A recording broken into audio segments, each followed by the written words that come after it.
Hey, what's going down, savages? Welcome to another episode of This Savage Life. I'm your host, Stéphane Paulin, episode 43. On today's episode, I'm joined by my good friend, Terry Tam. If you're a listener of this podcast, you've heard Terry before. I've had him on quite a few times. He's a great friend of mine, co-host of Hot Sauce Sports. Check out his podcast. It's available anywhere you can download your podcast, also on YouTube. Also check out the Facebook page, Hot Sauce Sports. I normally, every time there's something big going on in the sports world, I like to give Terry a call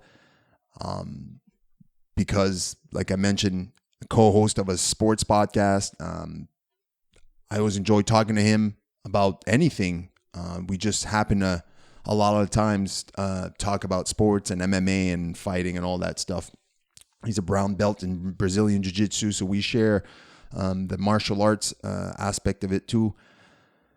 This time around, it wasn't really about sports. I haven't released a podcast in almost 2 weeks. I don't know why. I just felt like taking a few days off, not think about it, not think about, booking some guests and content and all that. With everything going on and social media and everything going on with Black Lives Matter, it was like kind of sucking my energy. I just needed to take a step back and reassess everything a little bit. So I gave him a call. I said, listen, if you're available for an hour, you want to come on the podcast, and he accepted. I feel like it wasn't my best podcast. We fumbled through it. It's always awkward as, two white guys trying to talk about something like Black Lives Matter and to try to put our point across. Number one, me, that's been hit in the head way too many times, and sometimes I have a hard time stringing some sentences together so they make sense. I kind of fumble and mumble all over the place sometimes. Sometimes it's worse. Sometimes I'm not that bad, but sometimes it's worse. And we recorded this Saturday, and it was Saturday evening. I was probably tired. I don't know, but I feel like I mumbled and jumbled a lot of my points across, and I probably don't sound that bright for the matter, but doesn't matter. We got through it. And we ended up talking about, like I said, Black Lives Matter. We actually started the conversation off still talking about the coronavirus and the pandemic. Then it transitioned into Black Lives Matter. And then a little bit of basketball playoffs with the format coming out this week and how they're going to progress and go forward now and with the 22-team format. We talked about that a little bit, and we finished off talking about UFC 250 because it was Saturday. I think we just gave our prediction. I think we were both right on the main event. At the end of the day, it was a great conversation. It was like an hour and a half. And I really hope you enjoyed my conversation with Terry Tam.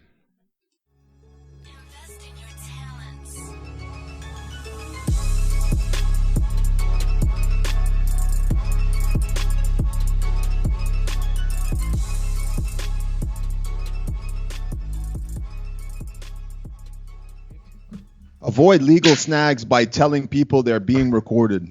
You're being recorded. I don't want no legal trouble. Yeah, I'm going to sue you. How's it been going, man? Not bad, you? Yeah, same shit. I was playing golf today.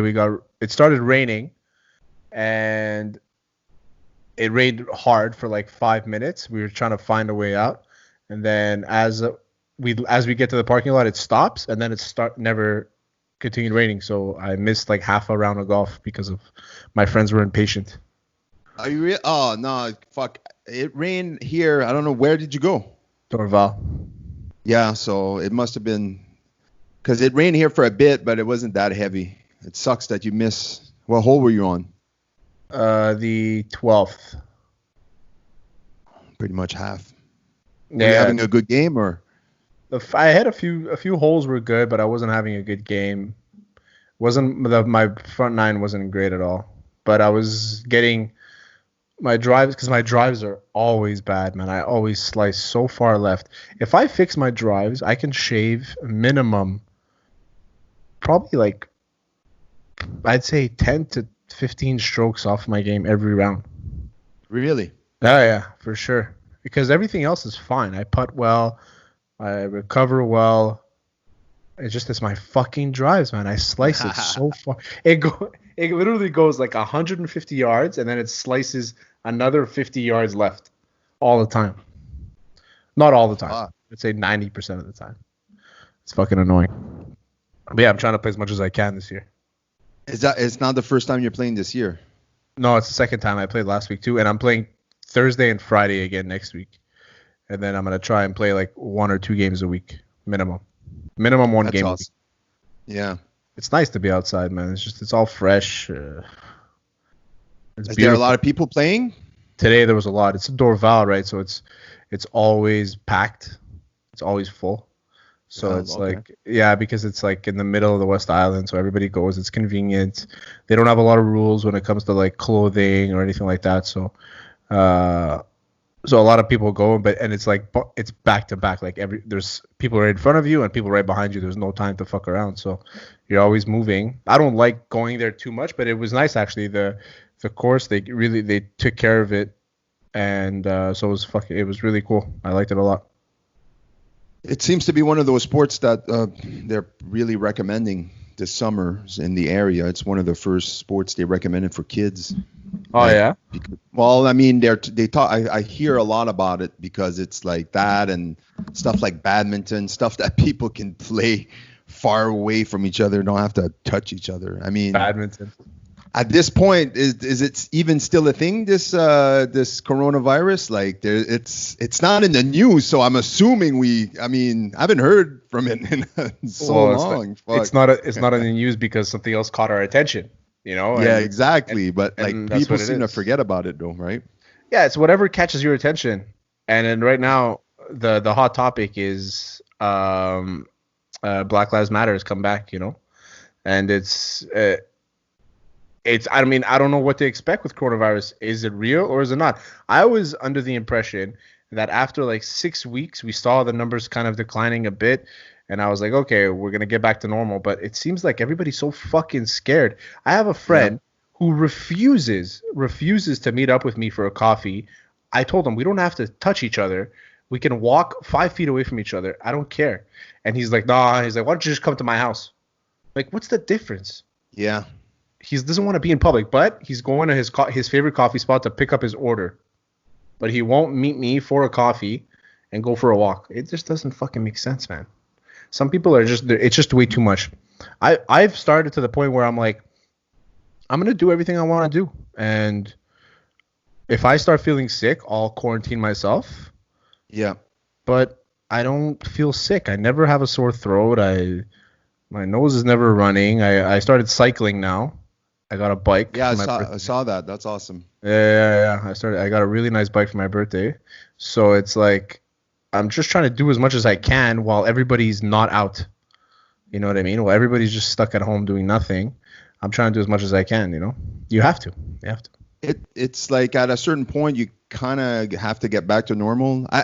Look, at first I was like everybody. It was like in everybody's face, and I was worried. I have kids and family members that are at risk and all that jazz. But I think Canada, especially, maybe not in Montreal because we're like the epicenter of the virus here in Canada. But yeah.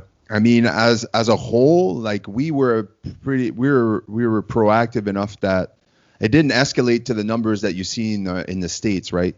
So I think that because we were proactive enough that the expected high numbers aren't really being shown now. It's like, okay, like especially now with the warmer climate and, it doesn't seem to be spiking. And especially now with all the protests, a lot of people are like, well, wait in a week and you're going to see all these cases and stuff. And I'm like, I don't know. Are we?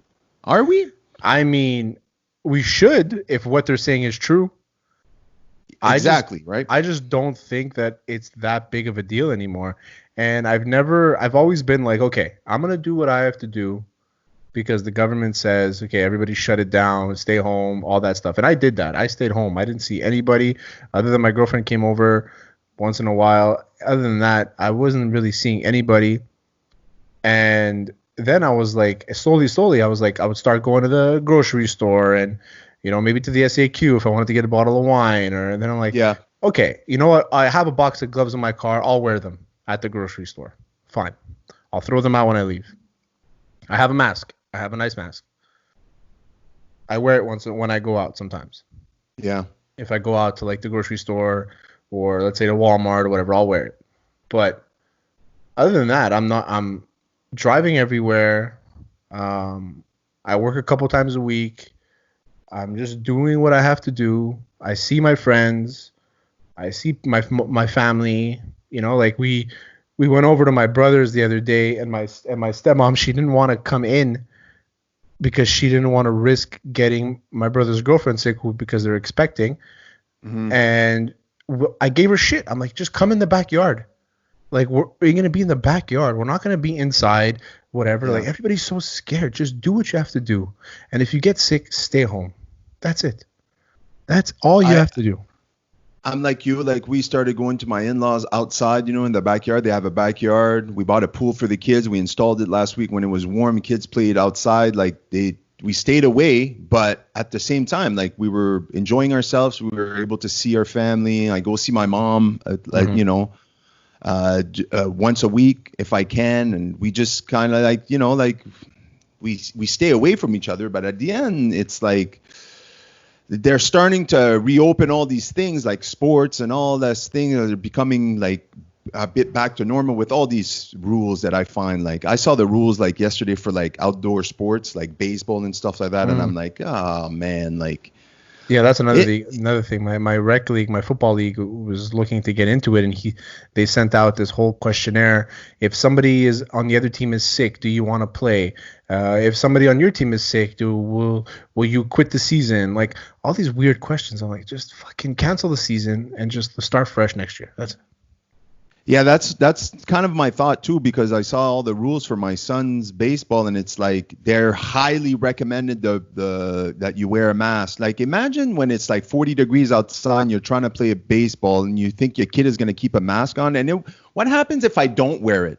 I'm going to get some dirty looks from parents that are wearing it, and I'm not wearing it. No, like, I don't want that tension when I'm at my son's baseball game. Like, if you, at a certain point, like, we need to start taking steps in educating people how to be healthier, so that, because I think we kind of all understand that this coronavirus isn't going to disappear.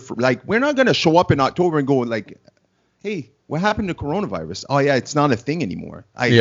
If that happens, then my God, it'll be the first time in pandemic history that all of a sudden the fucking virus all of a sudden decides that, okay, I'm done, I'm gone. It's like we're going to have to start living this new lifestyle for now, and I find that they come up with these rules only to appease the majority of the population, and some of the rules are kind of like contradicting each other. Like, my mom and stepdad can come over to watch my kids, but they can't stay for dinner. Like, all that kind of little minutiae, little dumb points that you have to pay attention. You're like, it just doesn't make sense at the end, like. I've been at my house almost for 3 months. I've washed my hands. I've done everything. I haven't gotten sick. My kid haven't gotten sick. My wife hasn't gotten sick. Like, nobody around me that I know got sick with this virus. Like, I went to the store this week, and I was like, it felt so good. Like, there was nobody in the store, but I went to Sport Experts to buy a pair of sneakers, running shoes. And I was like, man, it was just nice to be able to interact with someone that was selling me shoes. Obviously I didn't know this person, but it was just like, it felt a bit more normal. And I was like, this kind of feels like it's kind of like going away, but not really, especially with what's going on right now with the Black Lives Matters movement and all that stuff. Mm-hmm. It's weird, because if at the end of this, like you said, if in October we just like nothing happens, and we're just kind of like everybody's back at work, and they never really gave us an update, and we don't know what's going on, I'm gonna be fucking pissed, man. Because one, a lot of people lost their jobs. Okay, a lot of people got their jobs back, but not everybody's gonna get their job back. How many businesses are gonna have closed? How many people are gonna actually need unemployment until they find a job again? The economy is gonna go to shit because we got scared. There was no plan in place. Obviously, you can never plan for a pandemic. I get it. But I feel like, and even though Justin Trudeau he communicates every day, and he does the thing, he did a good job, I find. I think that then there's not really much you can do about people getting infected. It's just it just seems like it's all going to be for nothing, And how many lives did we actually save? I always think about that. How many lives did we actually save? I was playing golf today, and in my cart, I played golf last week. It's one cart per person. So I have my own cart. You can't put two people. In this one, they put like this divider in between us, like a see-through divider. What does that do? We're just gonna get out and talk to each other after. Like all it does. You're not there to police me on what I do when I leave the cart. Like I could go ahead and hug everybody on the course. Like you don't police me there. Why are you gonna add turn around and make out with him? Like fuck, it doesn't. What's this thing in the middle for? And it's stupid. And like you said, with the whole Black Lives Matter movement, it's the world is crazy, man. 2020 is on fire. Fuck, it's on fire. I've seen so many memes that it's insane. Like the internet is undefeated, and the internet has always been undefeated. So let's talk about this. What's your take on this whole movement? I think it's necessary. I mean, I think that we're at a point where we forget about Colin Kaepernick, and not forget about him, but I've always been a hater of Colin Kaepernick. I never really thought he was a good enough player to be in the NFL again. I mean, good enough to be in the NFL, but not necessarily as a starter. But I don't want to diminish anything he's done. But they didn't listen to him back then. Mike Pence, the vice president of the United States, said peaceful protests are what we're looking for. Well, there's a guy who took a knee at a football game. You can't get any more peaceful than that. He took a knee at the most violent sport we know, other than in mixed martial arts, right? Yeah. He took a knee just to show anything. Tim Tebow did the same thing for abortions years ago. Nobody said anything. Colin Kaepernick takes a knee. Mike Pence gets pissed and he leaves the game. Now he comes out with, because everybody's rioting because they don't know what to do anymore, and he comes out saying violent protests aren't the right thing to do. We need peaceful protests. Well, somebody tried to do a peaceful protest, and you basically told him that he didn't belong there. The president called him a piece of shit. Like, there's all these things, and I was never a Colin Kaepernick fan, and I'll never admit to being one. But at the end of the day, regardless of who it was, it could have been Tim fucking Stupid. He took a knee to say something, and you didn't want to listen to him. Now, nobody listened to that person. Now what's happening is that everybody's going crazy because it keeps on happening, and it's happened more and more again. And I'm not a racist person. I'm not, I have my prejudice about everybody, but I'm not a racist person by any means. But I look at it and I say, it's not fair that these people have to be scared to live their lives on a daily basis, and that's and I can empathize with that. I empathize with the fact that they're not comfortable. They're all not comfortable. I'm sure some people are. Not everybody's comfortable living in our society because they've been looked at and they have a fear of police. They have a fear of government. They have a fear of oppression. And I empathize with that emotion. And that's all I can say about it. I don't live in that. I mean, I hate the word white privilege. I'll never say that I have a white privilege. I mean, I was raised in a middle class family. My brother and I, we had nice things, but we weren't starving. My mom wasn't making much money. When my parents got divorced, she was making barely anything. She worked really hard as a single mother to provide for my brother and I, and she did, and she raised two men. You know what I mean? And we turned out fine. But I'll never say that I have a privilege. The only thing I'll say is that when I'm getting pulled over by a cop, I don't have to worry that he's going to pull a gun on me. I'll worry about if he's giving me attitude, or if I was on my phone and I'm going to get a ticket, or because chances are I was on my phone. But it's just I can empathize with their feeling. And now on Hot Sauce we had Shaquille Finn, who's a pro boxer. He came on. and he told us that his mom would tell him what as a young at a young age, she had to tell him this is what you have to do when the police approach you. Okay.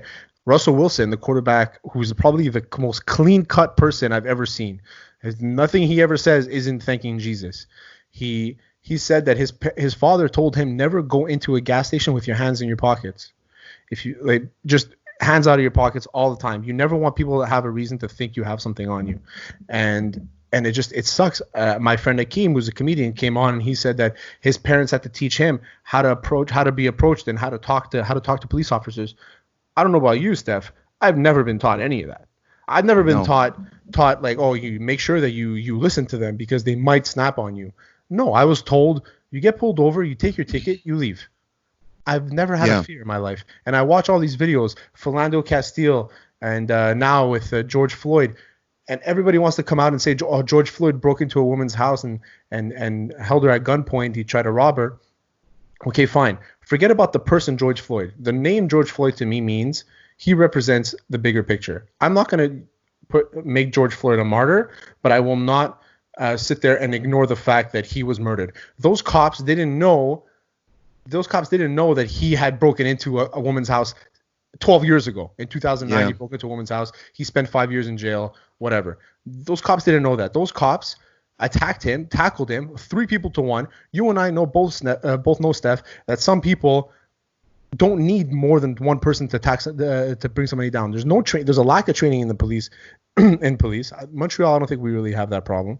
But for the most part in the States, I go to New York City and I see 300-pound women and men, cops with guns. There's no way these people are going to be able to chase anybody down. And their first reaction is to shoot. And that's the problem we have. And it sucks because people are losing their lives on a daily basis, and it seems like it's always somebody black, and that's the problem that we have. I think there are many points. I see there's a few points you hit on that I see a bit differently, but maybe not a bit differently. Like as far as the privilege is concerned, like it's never something that I mention. It's not something that I ever really before all this. It's never something that I thought about. Yeah. Like, here's the thing. I think a lot of I hate using this, but I'll say it. A lot of white people think experiences that, like me, for example. Like I am a white male Canadian at that. Like I have to start looking at everything that's going on in America. It's a completely different country. It was brought up completely different from the country that I grew up in and that I live in.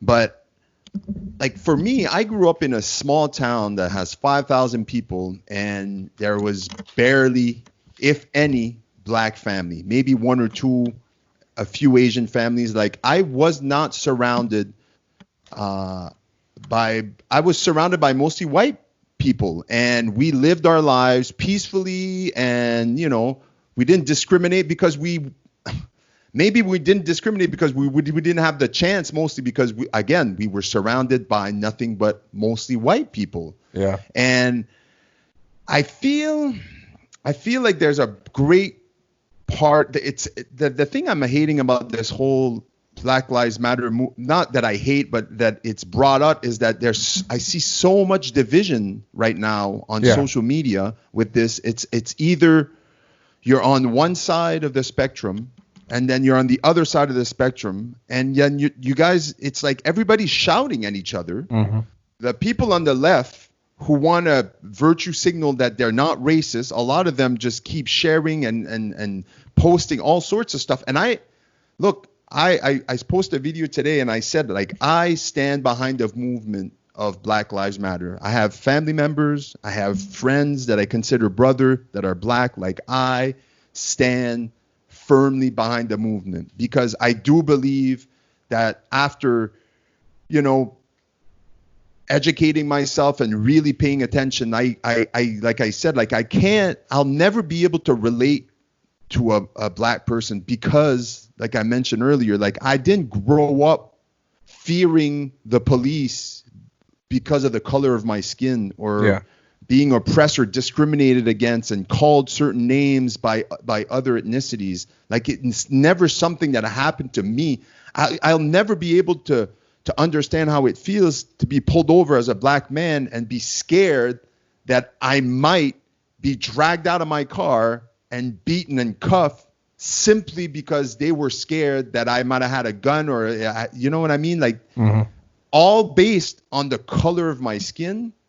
I can't start relating. So like you, like the only thing I could do is watch, listen, and try to educate myself because I can't stand behind what's going on. Like I can't close my eyes and go like it's not my problem, because at the end of the day, like they need help and they need people to stand with them and just try to make people realize that change is indeed needed. Like, I think the problem is that the change that is needed is it's so complicated because it's not just like one thing. Like most people, not most, but a lot of people are going to go, well, I'm not racist. I don't call anybody names. Like some people think that just because they don't use racial slurs, they're not racist. And it's so much deeper. Like that's the thing, like a lot of people I find are ignorant to the fact that it's not just about calling someone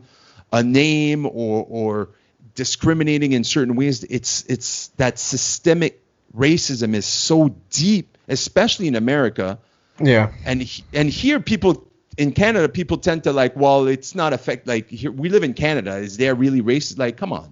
Yeah. There's racism everywhere we go. And here it not only affects a certain type, a certain like black people, but it also affects like, the Aboriginal and all these people here in Canada that we oppressed from early on in our history. But I don't know, man. The division I see online it blows my mind, and it's like at a certain point, like we are at a point in history where we have an opportunity to discuss and go forward and grow from this and make legit severe changes. But we're just spending our time on social media screaming at each other because I want to make sure that people understand on what team I'm on, and that I have a real hard time with. What you said, we disagree on certain things, because from what I heard, I pretty much agree with everything you said. No, it's just you said earlier that you don't think you have white privilege, or is that what you meant? Like maybe I confused that whole thing. Yeah, I don't think I have white privilege. I mean, I know that, like I said, I have I don't want to say, okay, let me rephrase this. Maybe I do have a white privilege, and I haven't realized it yet. I don't feel that I should feel bad about being white, is what I'm trying to say. Oh, no, of course. Yeah. Yes. No. So you're absolutely right. And that's the thing. Another thing with what you said is that there's a lot of people, and just to clarify, okay, my background is Greek, okay? Yeah. We were targeted by the Turks. They tried to dismantle us completely, just like the Germans tried to do to the Jews, just like the Turks try to do to the Armenians again. So my background is known to be oppressed and to be targeted and to try and be killed and whatever. I'm not trying to. Today, I don't feel that pressure. My parents don't feel that pressure anymore. Nobody's racist towards Greek people. Like it's not something that happens. You know what I mean?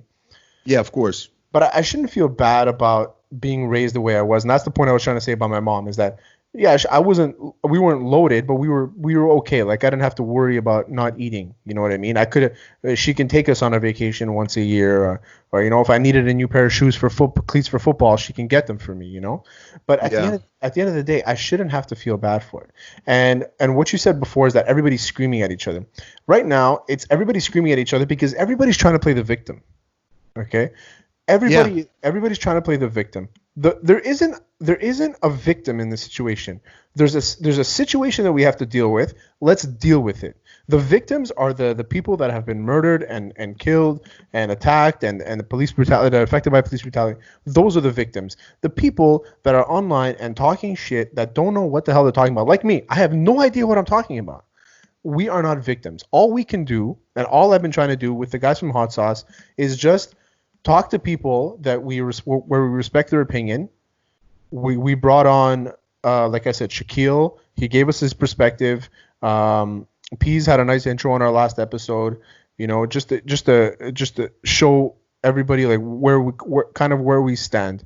And all we can do is just sit there and listen. And I just want to listen. I want to hear what you have to say. And because I did that in the last week or two, it's already been, I think it's been already 2 weeks since George Floyd died, and it goes pretty fast. Yeah. And well, it was not this Friday, but the Friday before or the Thursday. yeah, so it's been like 10, 11 days. A week, yeah. So we all need to, and ever since then, all I've been doing was, okay, like I sat back and I was like, okay, something is happening here that is good, but can also end horribly.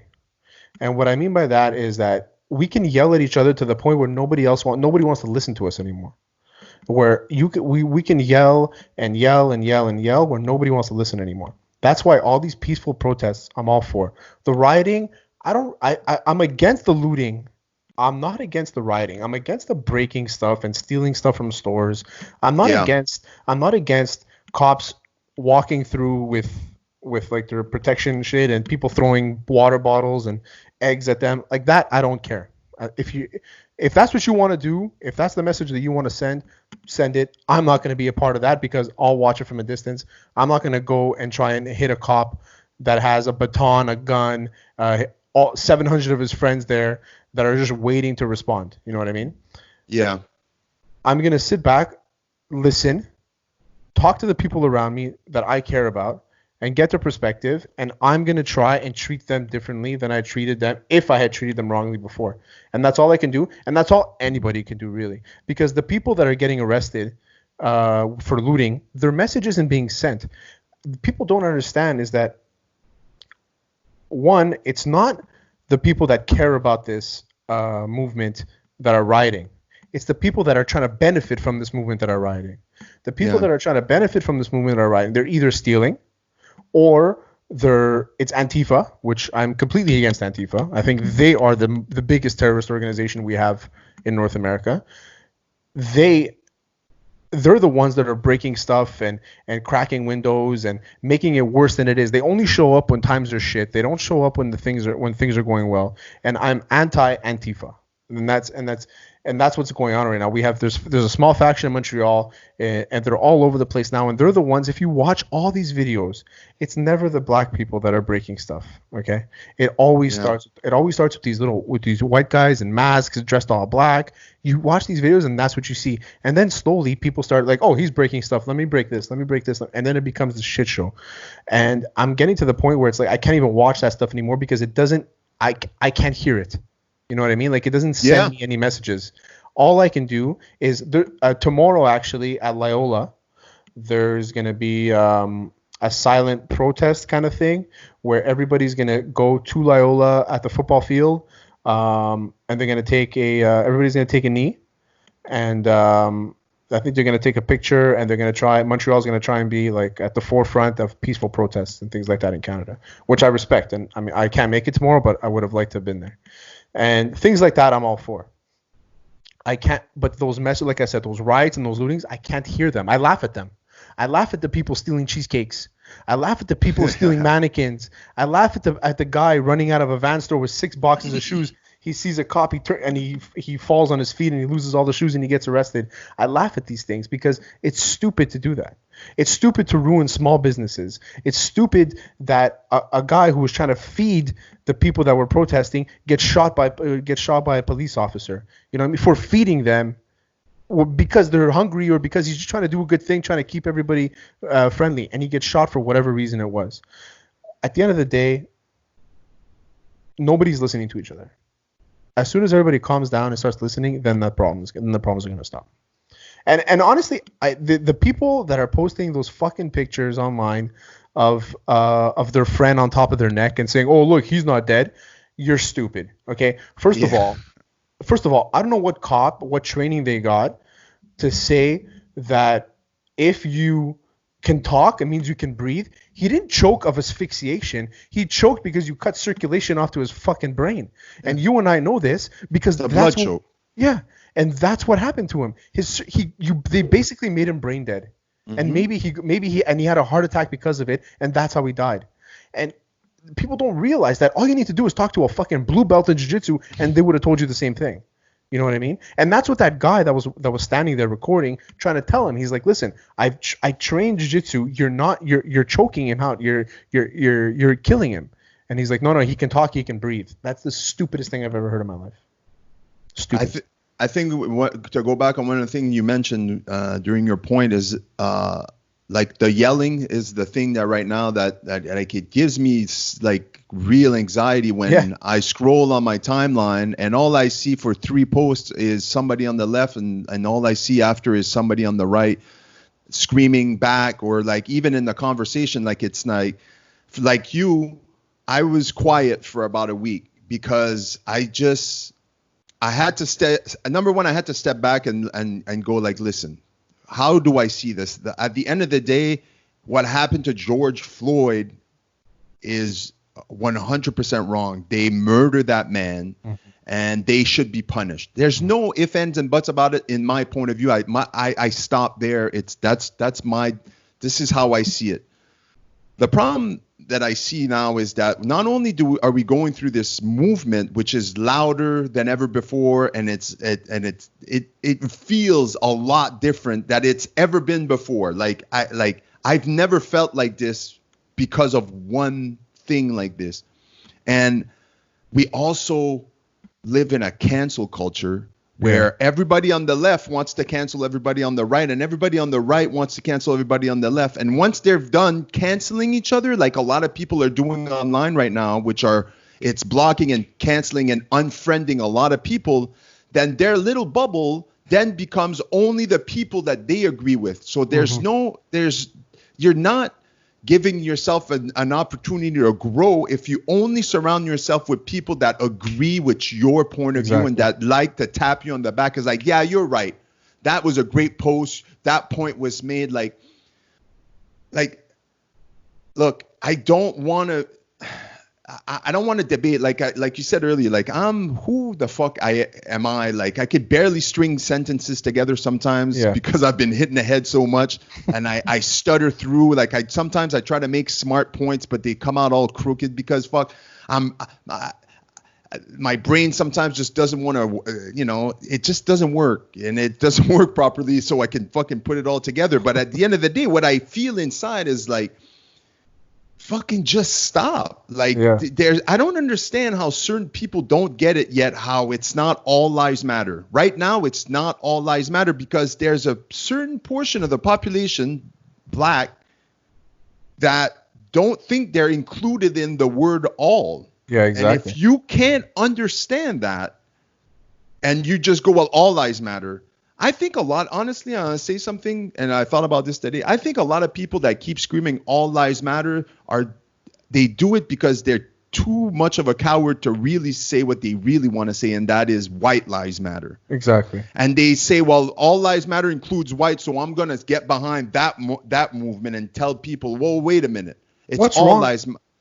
No. What's wrong with saying Black Lives Matter? There's I nothing think wrong with saying it. My problem is that when somebody responds right away with, no, all lives matter. Nobody said all lives didn't matter. Yeah. We're telling you because you clearly don't realize that Black lives do matter. But when Black Lives Matter started, I wasn't against it. I just didn't like the approach. It was very aggressive, and it was shouting in your face. It was trying to get your attention, and it was for the wrong reasons. Where it was just a hashtag, people were just hashtagging it. And now I'm all behind it because it's like I see what they mean. I mean, I don't see. I see what they mean. I'm trying to. I understand it a little bit better every day what they're trying to say. And my brother and I actually in our group chat with some close friends from ours from back in the day. 2 of them are from California, and we were talking with them. And I can see the difference in mentality that they have in the States as opposed to here. And in the States, it's very like there's up here and then there's down here. And it was funny because the night before, I was telling my friends that in the States, they act like it's the greatest country in the world. And you know what? It's the greatest country for an opportunity in the world, for sure, because there's to make the, if you want to succeed, you go to the States pretty much, right? I mean, it's not the only country, but it's a good country to go to if you want to make it. But there's a massive, massive, massive part of the country that lives in a third world, at a third world level. And people don't realize that. And most of the people that are living in that third world level are black people. And you can say whatever you want about the opportunities you have. You live in the greatest country in the world. It's never been a better time to be a person of color than it is now. I agree with all that. So, but these statistics that you throw out do not represent the feeling of fear that people have when it comes to authority. If you're a black person, you fear authority. You shouldn't fear authority. Cops are there to do things, protect and serve. Right now, they're not protecting and they're not serving anybody, especially George Floyd. And that's the problem that we're getting to, is that they're there to police. You're not, just because you're a police officer doesn't mean you're there because you're the strong arm of the law. You're there to enforce the law, yes. If somebody is doing something illegal. The guy had a $20 counterfeit bill. 20, you know how many fake tens I walked into dépanneurs with and convenience stores with, and I swapped them when I was a kid. I used to have hundreds of fake $10 bills because we used to sell them. You do stupid things like that as a kid. This guy had and it wasn't even him that had the fake $20 bill. It was his friend. And for some reason, they needed 3 cops to hold him down and murder him. And that's the part. That's the part, is that the cops aren't mentally aware enough to say that, okay, what are we doing that's wrong in this moment right now? They're not live in the moment. And I saw another video the other day. I'm sorry if I'm rambling, but I saw another video the other day of a guy getting pulled over, and he starts recording, and the cop shows up to his window with a gun. And the guy's like, "What are you doing?" He goes, you reached for something. You were suspicious. He goes, "You pulled me over for what?" He goes, because you didn't put your turn signal on. He's like, "So you have to pull your gun on me because I didn't put my fucking turn signal on? Like, are you fucking serious?" He's like, what if I reached to my glove compartment to get my license and you thought I was reaching for a gun and you shot me?" You know what I mean? Like, there's so many things that it doesn't fucking make sense. I see videos of guys standing like this with their hands behind their head on their knees and cops running behind them and punching them in the face. Why? The guy didn't do anything wrong. Because they feel they have that power and they can get away with it. It's they don't know what to do because they're not trained well enough. That too. I think it's too easy to be a cop, especially in the States. Here, it's so hard to be a cop. I know, but in the States, dude, they recruit them on billboards. Hey, come be a cop. Either that or go work at Subway. Oh, I can make how much money? Oh, shit, I can be a cop. I can get a uniform. I can get a gun. Exactly. And I can use it.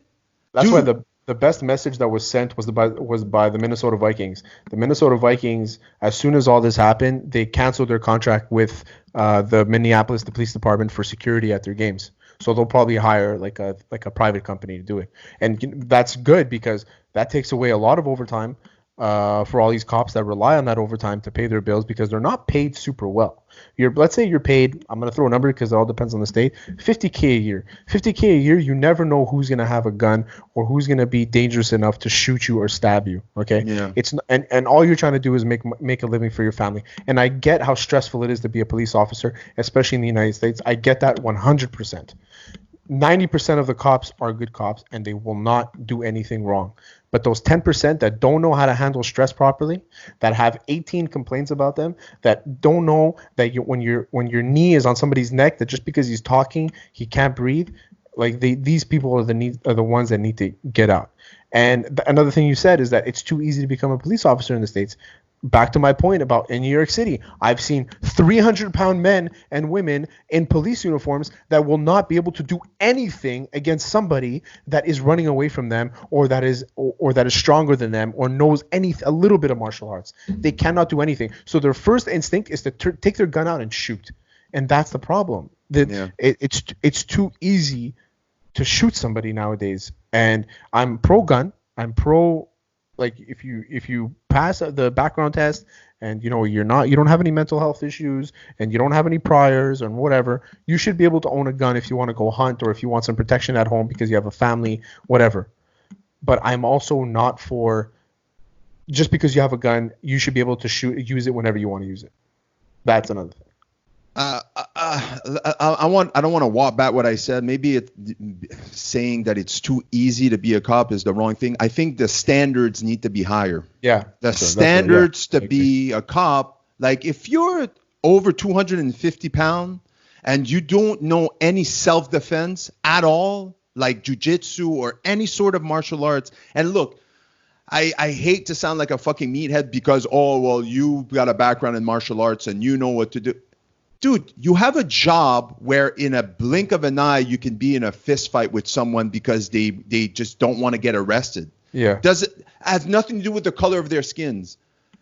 It's just that you're in and the fact that by default most of you reach for that gun and unload because you're most likely not trained properly or you have zero understanding of like one-on-one combat, you know, like no weapons or whatever it is, hand-to-hand combat, blows my mind. Yeah. That as a police officer, following some sort of self-defense or even a martial arts isn't mandatory. Like, and being at a certain standard health-wise, being, like you said, being able to fucking chase or catch or restrain someone that actually needs to be restrained. Because we can't forget that. We seem to forget whenever shit like this happens, there's people that need to fucking be restrained, that need to be cuffed, and that need 2 or 3 guys. There's a few of those out there. But what we saw with George Floyd wasn't that. They did not need these 4 guys to the ground. Yeah, and like once he was handcuffed, there was absolutely no need to keep that knee behind the neck. I think we can all agree to that. If you need 3 guys to take him and throw him inside a cop car, you do that. Yeah. But you don't need 3 guys to hold him down. He's a big guy, and I'm sure he's very strong. And apparently he was on drugs. And I know that when sometimes guys are on drugs, they get the superhuman strength. I understand all that. And it's a real thing. I mean, I saw a video. I mean, everything's online now. And we're so desensitized to it nowadays. And I saw a video of a guy naked on bath salts. He's getting shot by the police, but it's as if he doesn't even feel it. Yeah. And he's going towards the cops and he's punching them, and they keep on shooting him, and he's going after them, and they're shooting him. He got shot 12 times before he slowed down, and then he ended up passing away. But it sucked because the guy, he was just on drugs and he couldn't feel it anymore, right? They were punching him and trying to knock him down, and they took the batons to his knees, and they tried every way to just bring him down, and they couldn't because he had this superhuman strength. And I get that there's that fear. And George Floyd is a big guy, and you know he's strong. He's like 6'3". He's a monster, man. If you saw him, like he's got a big chest on him, and I'm sure he's physically stronger than these 3 men. But you're 3 men. Yeah. 4 with the Asian guy. Yeah. And it just sucks that I don't know what the story was. I saw the video of him getting put up against the wall and thrown to the ground. Then it cuts, and then you see the video that everybody saw. But there's, like you said, there's a lack of training, and there's plenty of jiu-jitsu schools that give cops training. There's the Gracie Combatives, man, the Gracie brothers. They go to police schools, and they teach them how to wrap somebody up quickly, how to get a simple Kimura lock isolates everybody. Mm-hmm. You take somebody with a Kimura lock, and it's over pretty much. You can take him down, you can ragdoll him, you can throw him around, everything. It's the best lock you can give to somebody. It's better than a headlock. It's better than anything. And these are little things that you can learn by doing jiu-jitsu and wrestling and just doing a training. But these 2 weeks boot camps that they do, and then they do another 2 weeks of written exams and learning the laws and things like that, isn't enough. Clearly, there's that. And then we have the prejudice, is that if you see a guy and he's got dark skin, you automatically assume that there's something going on that's wrong. And I think that we're finally waking up, and I think that people are starting to realize that your prejudices need to go out the window, and that's it. That's pretty much it. Look, we can agree that we can talk about this for hours and get nowhere, right? Well, not really nowhere, but like I said, I'm underqualified to talk about this for more than to just say, listen, it seems wrong to me. Fuck, what can I do? Like, it's been on my shoulders for the past week where I'm just, I try to share, I try to show my support behind the movement. I feel like I need and I can do more. So I'm thinking of other ways to maybe do things and support, maybe raise some kind of money or whatever. But at the end of the day, I like I said, like I'm here, I support the movement, but I'm extremely underqualified to just be shooting my mouth We can have our subject, we can have our opinions, but like I said earlier, and you said it too, just sit back, listen, empathize, and that's it. Don't don't come back with an all lives matter. This is what I'm doing. This is what I've decided to do. I've decided to, if you have an opinion about this, I'll listen to it. If it really affected you, I'll empathize. I will not criticize you for whatever feeling you have about this, whatever feeling, even if it's pro or anti, whatever. Yeah. You tell me if you want to tell me what you think, I'll listen. If you want my opinion, I'll give it to you. I won't criticize. I'll empathize if you've been affected by this. And that's it. That's all I'm going to do. And that's all I can do because I have no experience in this. And I see all my friends, the guys that I played football with back in the day, guys posting on Facebook. And now Drew Brees, this whole thing with Drew Brees, he's getting canceled. And it's like, the whole thing you saw about getting canceled, like my friend Durrani, he's a huge Drew Brees fan. It was his favorite player. He's like, I'm canceling him, and he said the wrong thing at the wrong time, and because of that, and it sucks because we're in a cancel culture right now. Yeah, let's. I had written Drew Brees on my notes because I want to obviously, being from Hot Sauce Sports, I'm like they either spoke about it or are gonna end up talking about it. We've talked for almost 50 minutes about Black Lives Matter, and Drew Brees is kind of a little bit of the same thing. Look, I didn't agree with what he said. It's not about what he said. It's about the timing and basically just saying the same thing he said in the past. It's like rinse and repeat, right? With these guys, They're so trained to just say the same thing over and over and over again. And for him, the story about how he'll never disrespect the flag and how both of his grandfathers fought for that flag, like that same story for him. It's like, you ask me any question closely related to this subject, and I'm going to give you the same answer every day, all day.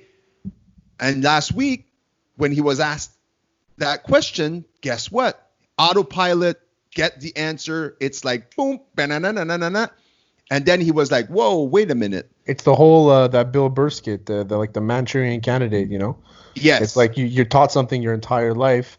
Like when you're a kid, you're taught to hate this and do this, and then that same question from 25 years ago comes back. Oh, my father was in the army. No. Yeah. Like it's a whole thing. Yeah. But it's rinse and repeat, like you said. So he says this, and then he comes out apologizing, saying he had a team meeting and he reached out, or other Black players reached out to him and basically educated him on why, not necessarily what he said was wrong, but kind of. Like, I think that for a guy like Drew Brees, when he hears the national anthem, when he sees the flag, for him, because his grandparents, both of his grandfathers fought in the war, for him, he sees freedom. He sees that pride, that joy of singing, having a heart. But he can't relate to the black man that sees that flag, that hears that national anthem. That does not represent the same thing for him at all. Imagine his father was in the army. His grandparents were in the army. They were side to side with a lot of black men.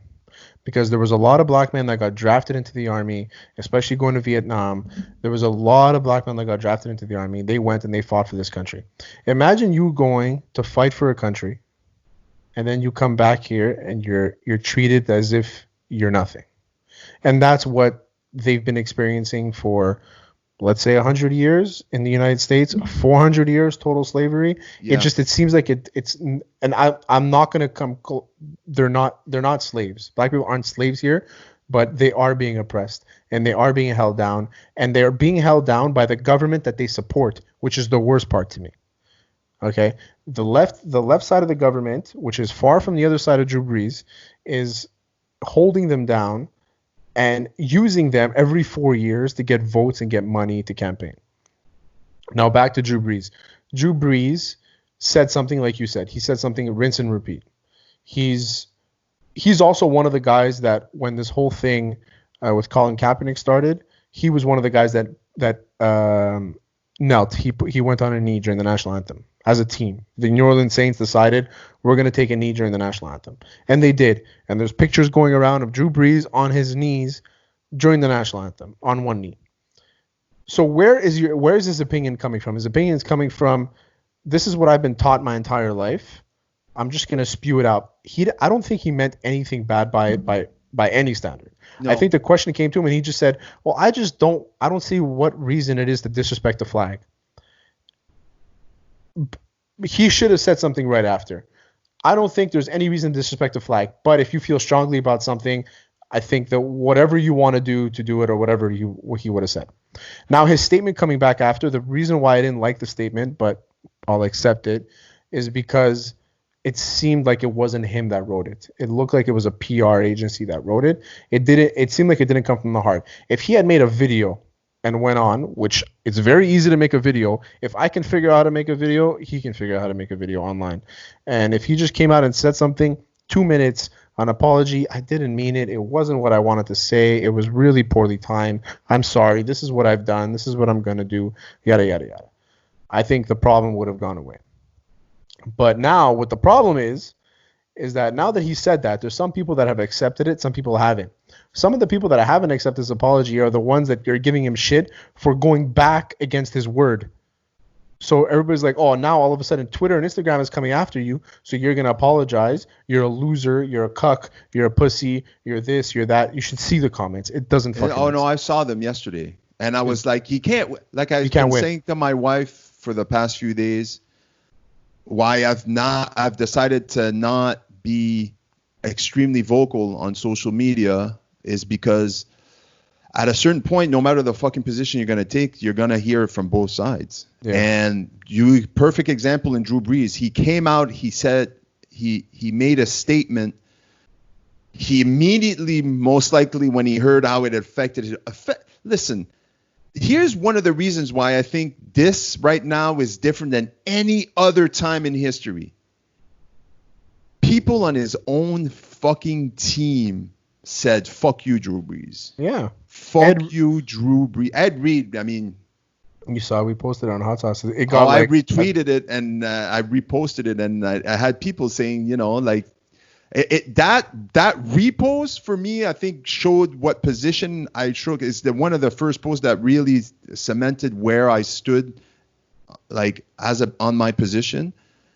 And honestly, I think a lot of people saw that and they were like, huh, really? And I was like, dude, like, I don't understand how, like I said, for me, from my point of view, look, I was able to educate myself through whatever ways, and I'm able to make this my point of view and see it this way and try to be understanding as much as possible. But again, I can't relate, so I have to be quiet about it because I can't be the guy that's like, hey, this, hey, that, and you're like, wait a minute, I'm not 100% educated on this point. Maybe I should shut the fuck up. Yeah.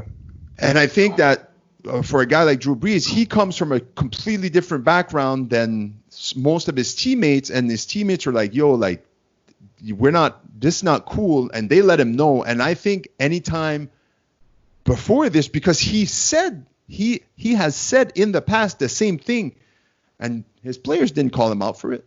They didn't. And now people are obviously more empowered because of the movement that's going on. Mm-hmm. And then he was forced to walk back everything. And even yesterday when he replied to Donald Trump, I don't know if you saw this. No, I didn't see it. So Donald Trump tweeted, this to me is amazing, incredible. Donald Trump tweeted, I saw somebody tag me actually on his Facebook page, and then he followed it up with the tweet. But basically, Donald Trump said, no kneeling, all caps. No disrespecting the flag, no nothing. I can't accept that. He's basically said, I'm a huge Drew Brees fan, but I don't accept that he walked his statement back. He's like, no kneeling. And then Drew Brees went back at Donald Trump. Oh, yeah? Yeah. So now you're like, wait a minute. You're I like, didn't see fuck, that. like is he redeeming himself? Obviously, Michael Thomas and a few of his teammates have said, look, we spoke. I forgive him. It's time to get back to the movement. There's a part that people understand that they can't get tripped up on just what Drew Brees did because it's kind of taken away from the movement, right? You kind of go address it, fix it, then move on. I don't have time to spend on just like, well, should I forgive him or shouldn't I forgive him? We're too busy dealing with this Black Lives Matter right now to spend days on this Drew Brees matter for his teammates and for people, fighting the movement. But now for him to do I wouldn't say a complete 180 because at the end of the day, I don't think Drew Brees, with his comments, showed that he was any sort of racist or, it's just that it wasn't the right timing and it was poorly tone deaf is what tone deaf is exactly right. Yeah. So it's like now that he's walking it back and then seems to be standing with the complete opposite. Like to me, it's a big step. What were his comments? What did he respond? Do you know? He responded. Oh man, let me see. Because if he's coming back at Donald Trump, people are going to say he's fake. He's saying you're trying too hard. Well, that's what I saw yesterday. People were going like, oh, the hard left that pressured you in making those statements and doing all of this, Yeah. And another thing I didn't mention before I wanted to say it is that the reason why the country is so divided isn't because, it's not largely because people are prejudiced or whatever. People don't like the Black Lives Matter movement. It's because it's always, where did you hear that? CNN. Where did you hear that? Fox. It's always CNN versus Fox. CNN versus Fox. And it's right versus left. Liberals versus Democrats versus Republicans. Liberals versus conservatives. It's always somebody versus another. Why can't it be, I like this idea, I will take it. I like this idea, I will take it. I don't like this, I will throw it away. Why can't it just be that? Why does it have to be, oh, you're a liberal cuck or you're a right-wing racist or whatever? But not that I'm a Donald Trump supporter, but I've always said I think he's a good president. He's just an awful human being when he comes to speaking. He doesn't know when to shut the fuck up, and that's his biggest problem. If he didn't say a word, if you take Donald Trump and what he's done in this presidency, and you put Barack Obama's leadership and the way he speaks and how good of a man he was and the way he presented himself, and there was never any scandals or anything, you have the perfect president, I think. It's just that Donald Trump is such a dick and he's such a baby that he lets these things get to him because they don't represent they don't benefit him in any way. And that's what it comes down to. It's that now we have all these right-wing people like Ben Shapiro, Candace Owens, all these people going after the left movement, saying that George Floyd shouldn't be martyrized because he robbed somebody. It's always why you shouldn't do this because this. Well, you shouldn't do this because this. And the media has split the country in half. In Canada, we don't really have that too much. I feel like, what do we have? Global news. I mean, we watch CNN more than anything. But it's more, we're a lot more accepting.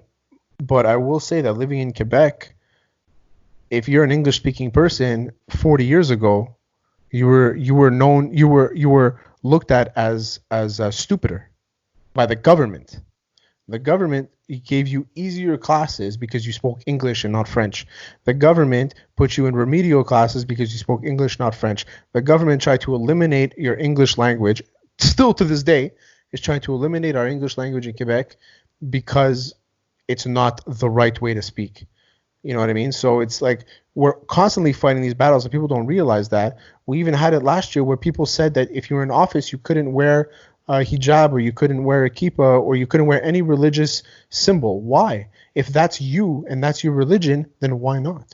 And I think that's the part that people are arguing with is if you don't look like me, I shouldn't like you. And that's the problem. That's the problem.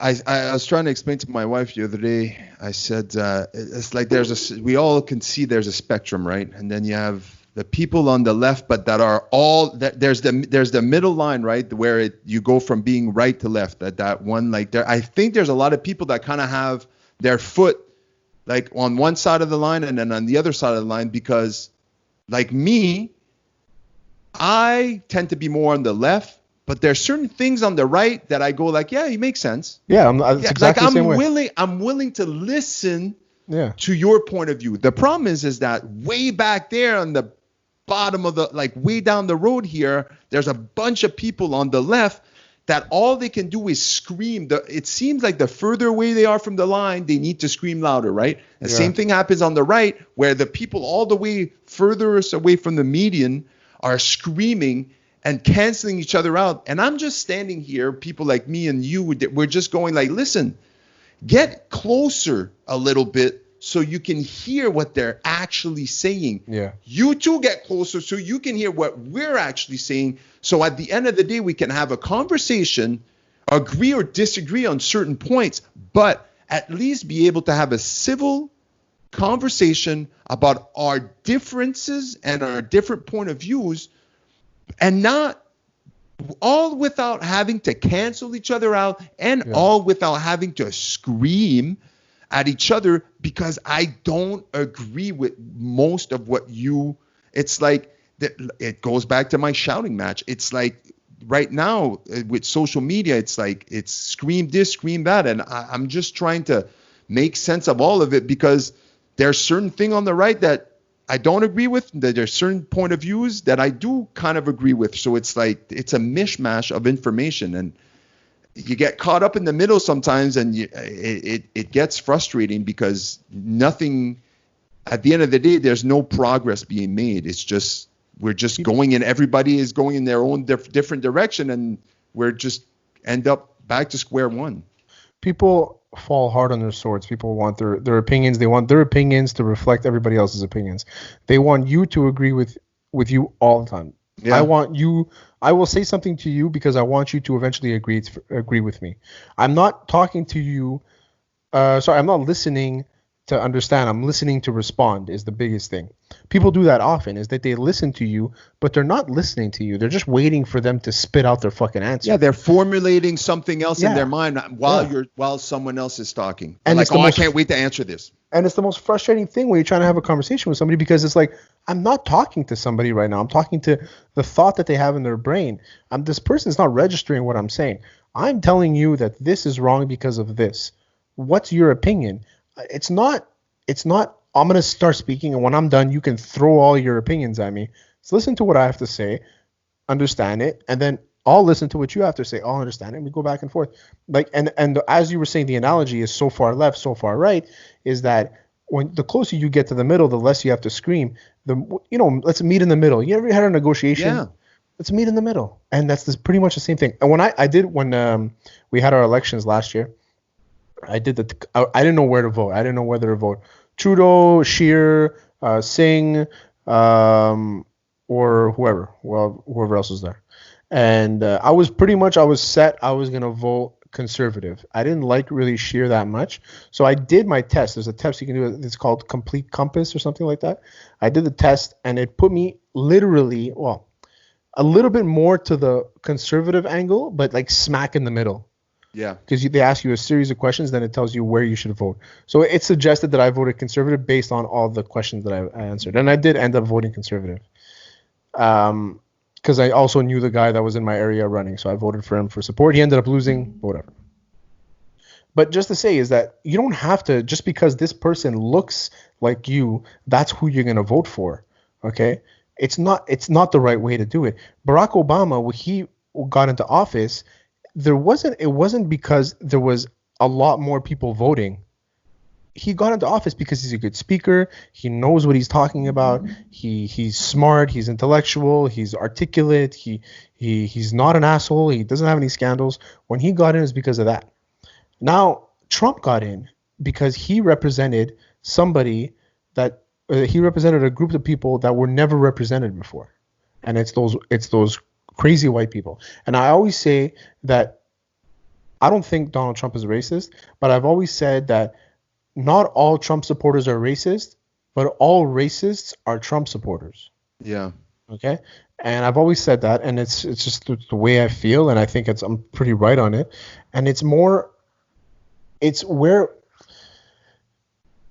you have to look at it, a candidate. If you want something to change, you have to look at the person and not automatically come up with a prejudice. You can't look at them and say, okay, so if I look at the guy Singh that ran for the NDP in Canada, if I look at him and I don't like the fact that he wears a turban, I'm not going to vote for him. That's the worst thing you could do. It's the most wrong way to do it. And that's all I'm going to say.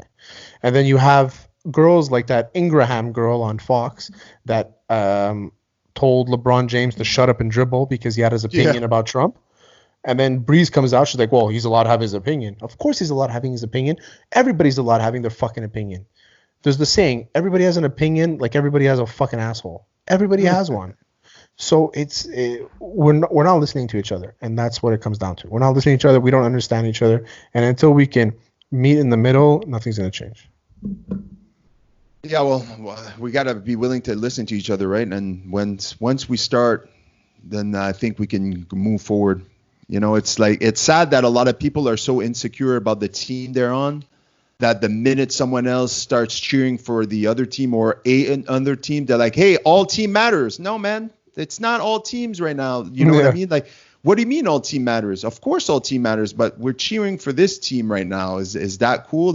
But again, it goes back to my point. I think a lot of people on that all teams matter are just too afraid to really say what they want to say. My team matters. Yeah. My team matters. White team. Like, look, make it about color, but that's what we're talking about. Yeah. Let's end it on this. We're getting sports back. I know. It's good for you and you guys with your podcast. You know, I'm sure it's been challenging trying to put out some fucking content. I must congratulate you guys on being able to put out so much content during these past few months. And you guys are doing a great job. Thanks. I know it's obviously it's hard, especially if you're a sports-based podcast and you got no sports to commentate or make comments, but there's a lot of MMA talk, that's for sure. Yeah, that's a thing, right? But I'm glad that sports are coming back and that we seem to be moving forward and coming back to some sort of normal. NBA playoff seems to be the first thing on everybody's agenda because it's probably the first thing that's going to happen before hockey. Did you see the bracket, the way they broke it down? Well, if I understand correctly from what I read, is that you got how many teams? 22 teams. 22 teams are in the playoffs. So you're playing each other 8 times. Then 8 times, right? And then the top 7 seeds from each East and West of those 8 games. Of those 8 games. But so their regular season record before the pandemic doesn't count, right? It only counts with the top 16, the top 8 from each conference, plus the best 6 of the rest. So in the East you have the Wizards that are in, and then in the West you have the Suns, the Spurs, the Trailblazers, the Suns, Spurs, Trailblazers, Kings. I think the Kings. They're all in there in the mix. Yeah. And so everybody plays each other, plays 8 games. Yeah. And then after that, everybody gets seeded 1 to 9. And then the 8th and 9th seed, the rest are eliminated. Yeah. The 8th and 9th seed will play each other 2 games. The 9th seed has to win 2 games to make it to be 8th. The 8th seed has to win 1 game. So if the 8th seed wins the first game, it's done, and the 9th team is eliminated. The 9th seed needs to be within 4 games. Within 4 games, that exactly. 8 seeds, because if they're 4 or more, there's no play-in tournament for that 8 spot. That's it, exactly. Best record just gets the 8, and there's no play-in tournament for that. Exactly. I'm just happy to fucking have some basketball back, right? Like, of all the major sports, it's definitely, especially in the playoffs, after football maybe, but I love basketball. It's my favorite sport to watch. The best sport to watch in the playoffs is hockey. Yeah, I don't watch hockey anymore pretty much. I know. Yeah. It's funny because you were in my hockey league with me and you were like, it's the most intense hockey league of all time.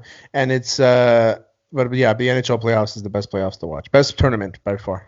Yeah. And I wouldn't, I don't disagree with you. It's just that I've lost so much interest in hockey that because of our hockey pool. yeah, It ruined it for you. but I'm just happy to see some sports back. I'm interested of seeing how it's going to be seeded after. Like, I'm interested in seeing how players are going to approach the 8 games. You know what I mean? Like, I'm interested in seeing how teams are going to play their superstar players. I'm interested in seeing what's going to happen if one player tests positive. I'm interested in seeing how they're going to treat, how I think different teams are going to treat this completely different than other. Like, yeah, the whole, I think, like, if you're like the Lakers, like, you gotta think that Anthony Davis and LeBron James are going to be quarantined separately than the rest of the team, because they're like, we can't afford, for them to take any sort of chance to fucking get sick. Well, like, they said they're gonna go to like Disneyland or something, or I don't know. I'm also interested in seeing, like, without the fans in the audience, like, this is going to be a dynamic that is going to be extremely interesting, especially when I'm at home watching it on TV and I'm seeing and hearing a lot more than I usually am, right? These are days where I would love Kevin Garnett to still be in the league, so we can hear all the shit that he would talk to players, and that's what I'm excited about. Even in hockey, like, to hear what they have to say. You ever been so close to the bench that you can hear what they're telling to each other? Yeah, it's fucking hilarious. Mm-hmm. Hockey players are the funniest guys in the world, and it doesn't translate in their post game interviews because they're so boring. But on the ice, they're so funny. And when it comes to basketball, they chirp each other all day. Imagine you're listening to LeBron versus Russell Westbrook.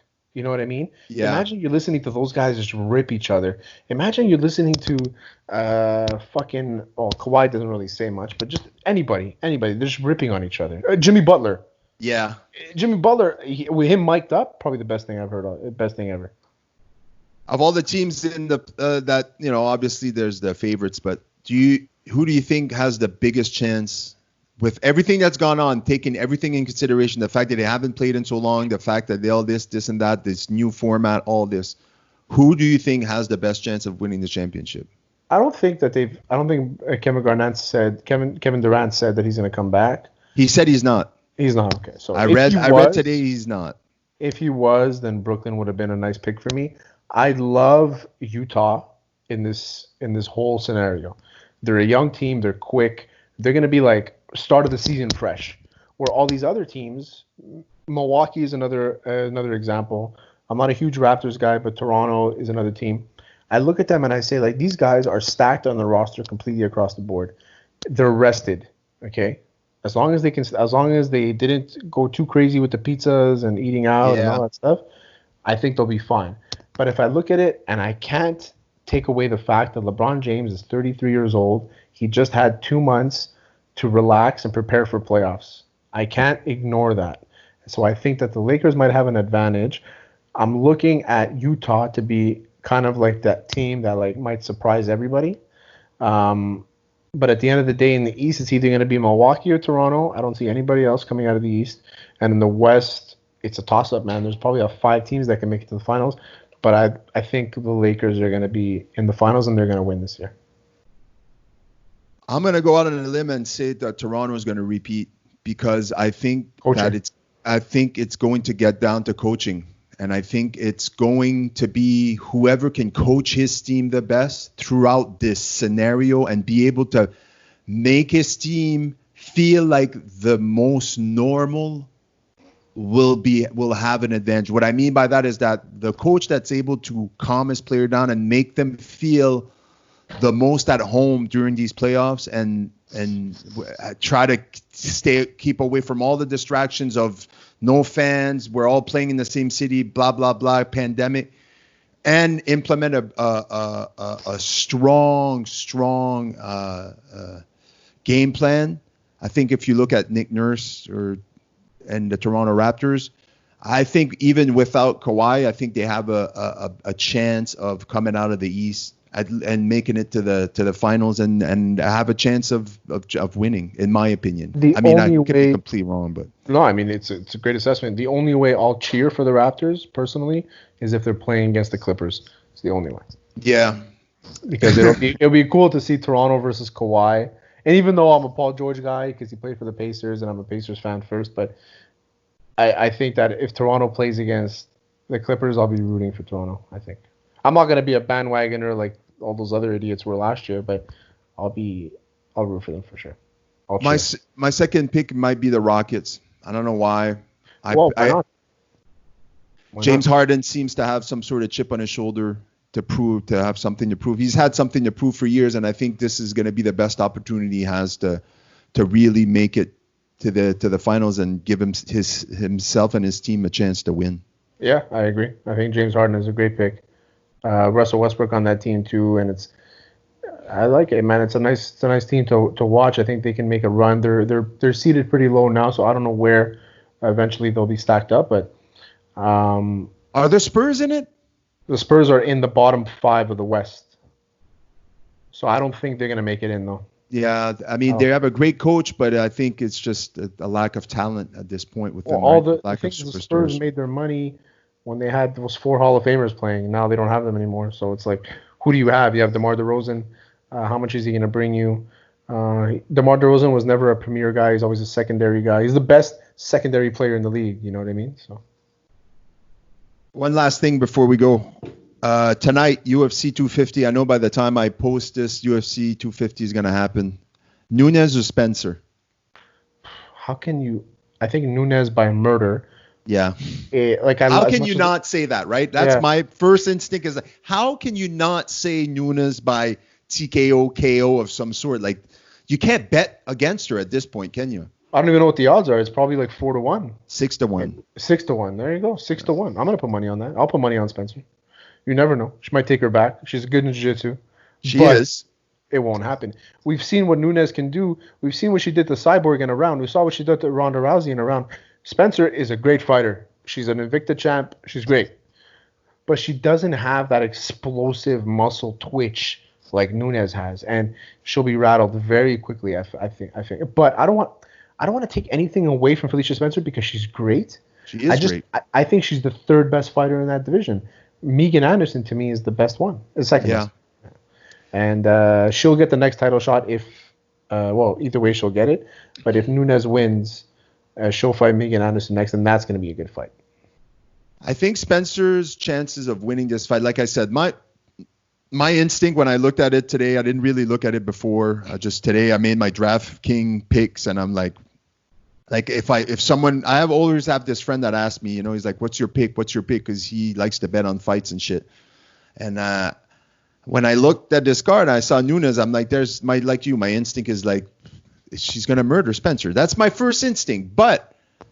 Like, look, if Spencer is able to implement a great game plan in dragging this fight into the championship rounds, if she's well conditioned, then maybe she stands a chance. But man, I can't even see her making it out of the first round. That's just, like I said, that's just my instinct. It's just what I think. Because like you said, I've seen her and I look at Nunes and I go, come on. They don't move the same. Nunes is so strong and explosive. The thing that I think is most impressive about Nunes is her strength. Yeah. How exactly. she can not push you. She'll buck you off the minute you're trying to clinch or trying to get close, and then she'll use her strikes. And she's probably the hardest hitter in women MMA history. Am I wrong in saying that? No, not at all. She knocked out Santos when, and she did it in fucking incredible fashion. So.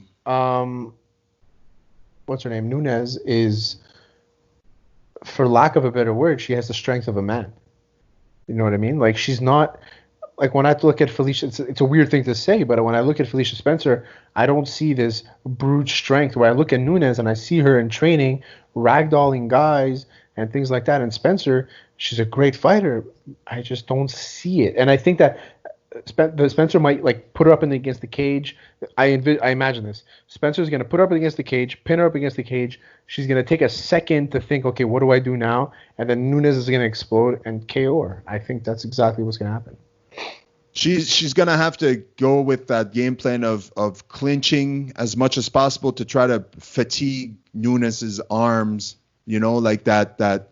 I always go back to that George St. Pierre versus BJ Penn 2. Do you remember that fight? Oh, of course, yeah. Do you remember how GSP at first, the first couple of rounds, he was clinching against and he was controlling BJ Penn, especially his arms, because he didn't want to deal with boxing. He was putting his weight on his shoulders. Yeah, and by round 2 or 3, you could already see that BJ Penn didn't have the striking.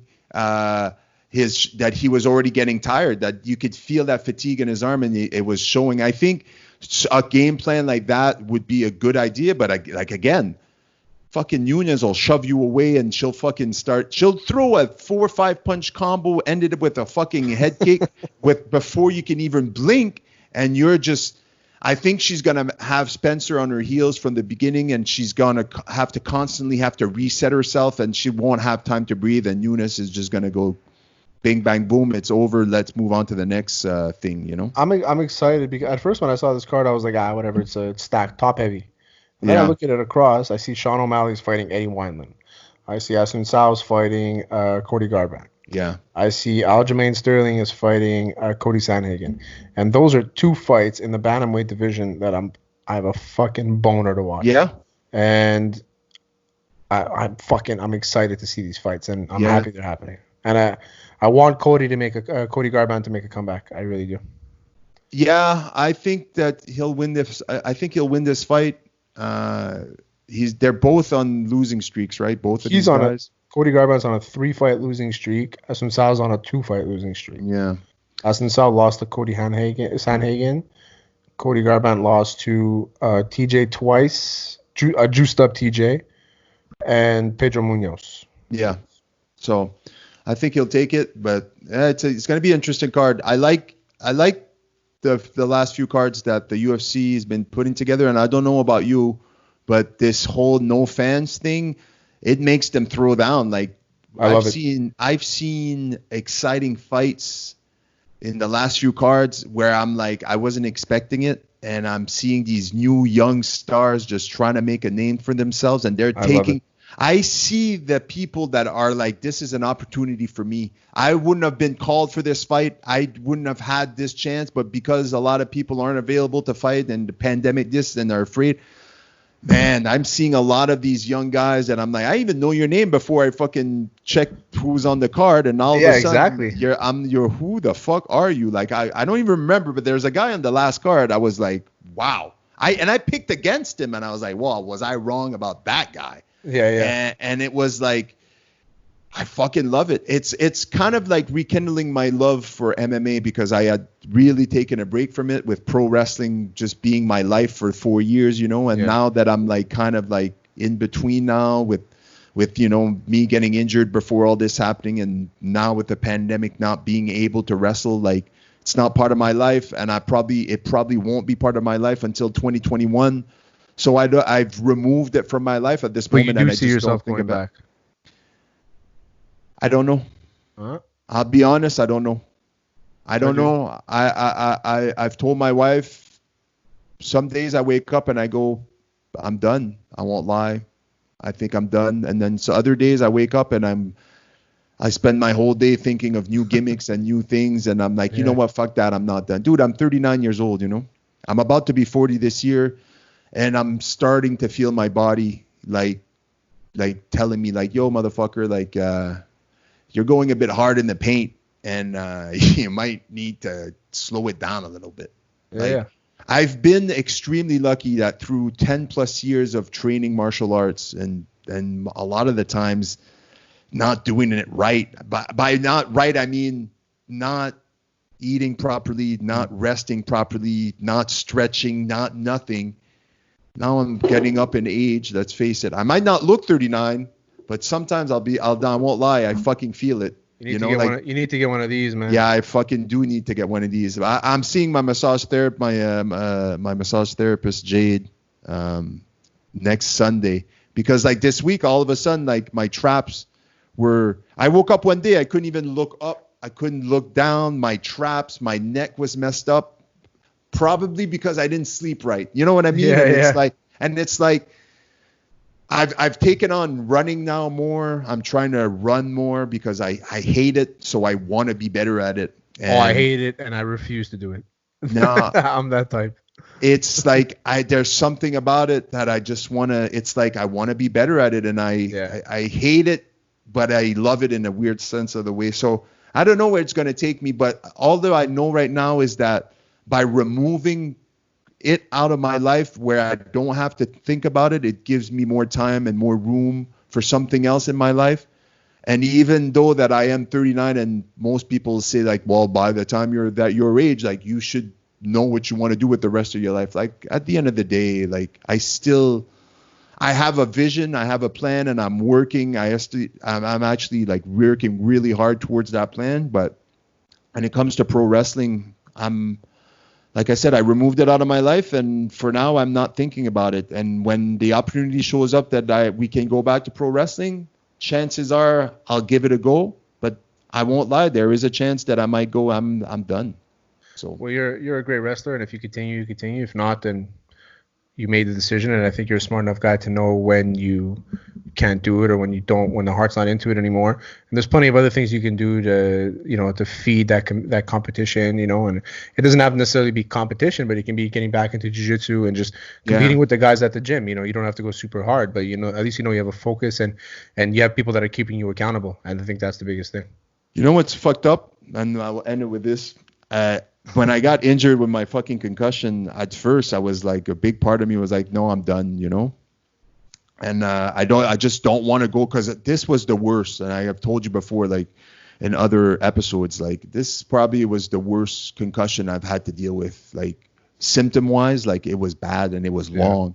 And so when I was going through that, I was like, fuck this. I'd never want to take the chance of doing anything that makes me want to go through that again. Yeah. But then I started training and then now that I'm symptom free and I'm doing a lot of shadow boxing. Yes, I noticed. And I actually told my wife the other day, I'm like, you know what? I feel like fighting again. I'm sure she loved that. She didn't say a thing. She's like, do you, babe?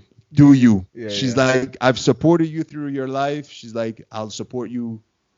And there's a part of me that has the mentality of like, until the wheels fall off, you know what I mean? Like, fuck it, and just fucking go hard until it all ends in a fucking car crash. Yeah. And then there's a part of me that goes, dude, you're a father and you need to pump the brakes. So I don't know. It's like it's a consistent fight in my head, and I'm just trying to manage it right now. But I'm happy where I'm at right now, and I'm happy with the podcast. I'm happy with all the things going on in my life. So we'll see. Good, man. Good. Thanks a lot for doing this, man. My pleasure, buddy. Yeah, it feels good. I took a break from podcasting the last week because I didn't feel like doing anything. I wanted certain people there's a part of me that felt like I needed to be quiet because other people needed the time and the space. And there's another part of me, like I said earlier, like I just needed time to sit back and assess all of this. I'm glad that, I was able to have a conversation with you. I probably fumbled through a lot of my points, but at least. So did I.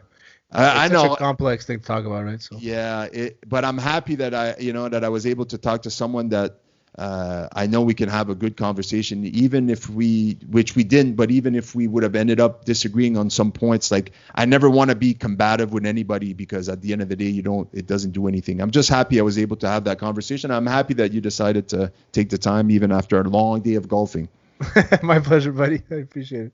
Enjoy UFC 250 tonight, and hopefully we can talk more about that project or that thing you were talking about. Well, yeah. So I'll say it. So I'm doing an MMA show. I have a co-host now. I don't know if it's going to be full time, but as soon as it's ready to go, I'll have you on and we'll break down some fights. Check you out. Check Terry out at Hot Sauce Sports. You guys are on anywhere pretty much where podcasts are fucking downloaded, right? Hot Sauce Sports, YouTube. Terry Tam, check him out on social media. Give him a like, give him a follow. Appreciate your time, man. Thanks, buddy. Appreciate it. I'll talk to you later. Yeah. All right, bro. Ciao. Well, that's it for episode 43 of This Savage Life. I really hope you enjoyed my conversation with Terry Tam. Don't forget to subscribe to This Savage Life, available anywhere podcasts are downloaded. Also, check out my YouTube page, Savage Paulson. Go hit that subscribe button. Also hit that notification button so you don't miss anything.